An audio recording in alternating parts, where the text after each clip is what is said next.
কুষ্টিয়া ব্যাটালিয়নের সীমান্তবর্তী এলাকায় আমাদের বিজিবি সদস্যদের সার্বক্ষণিক টহল অব্যাহত রয়েছে।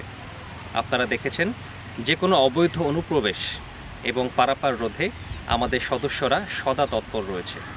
পাশাপাশি আমরা পার্শ্ববর্তী বিএসএফ ইউনিটসমূহের সাথে সার্বক্ষণিক যোগাযোগও অব্যাহত রেখেছি এবং বর্তমান প্রেক্ষিতে সকল প্রকার গুজব যেগুলো রটানো হচ্ছে বিভিন্ন মহল থেকে সেগুলোকে আমরা কার্যকরভাবে খণ্ডন করতে পেরেছি, যার প্রেক্ষিতে আমাদের পার্শ্ববর্তী বিএসএফ ইউনিটসমূহে ইতিমধ্যেই জারিকৃত রেড অ্যালার্টসমূহ নামিয়ে ফেলেছে তারা।